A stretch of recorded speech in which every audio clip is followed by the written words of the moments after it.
What I want to talk about now is something which in fact is not new.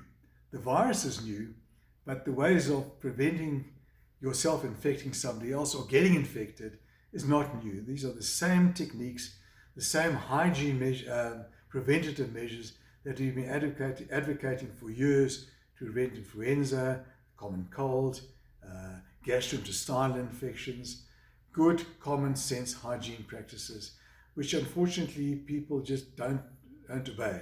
And now maybe with the corona epidemic, the one positive thing is that I think it's going to now, to some extent, strengthen our hygiene practices. First of all, if you have a cough, please don't cough into your hand. Cough into a tissue, preferably. I don't have a cough, but cough into a tissue and then dispose of that tissue in the garbage. Please don't leave it lying around where somebody else can come and touch it and get infected. If you don't have a tissue, then cough into the crook of your elbow, because it's the hands. Everybody's hands are dirty. No matter how good you are, how clean you are, how fastidious you are, hands are what transmits infections, whether it's respiratory infections or whether it's gastrointestinal. So look after your hands. Try not to cough, well, don't cough into your hand, cough into your elbow. Or cough into a tissue. Sneezing, obviously, even a worse situation, because sneezing does generate droplets. These droplets fortunately don't travel far. Let me just kind of distinguish between droplets and aerosols. Aerosols are what influenza is transmitted, and those remain in the air for a long period of time. Fortunately, it seems that coronavirus is spread by droplets. The droplets will remain in the air probably for a few seconds and then go down onto the ground. You are probably reasonably safe from coughing if you are at least 6 feet away from somebody.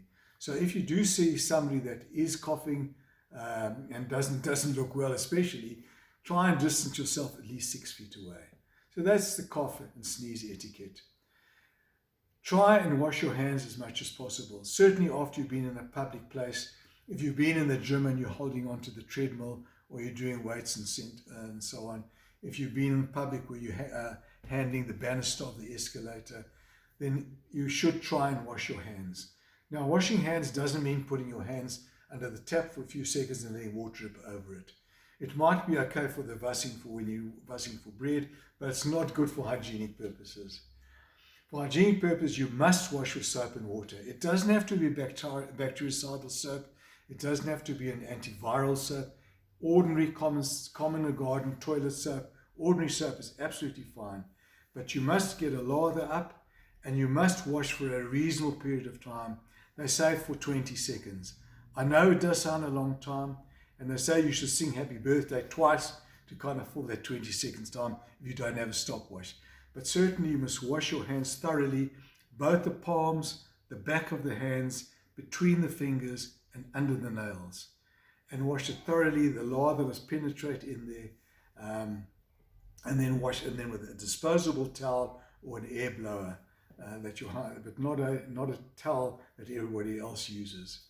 Those are common sense hygiene things applying to all infections, and especially now we're in the midst of a coronavirus epidemic, to protect yourself and also obviously to protect somebody else.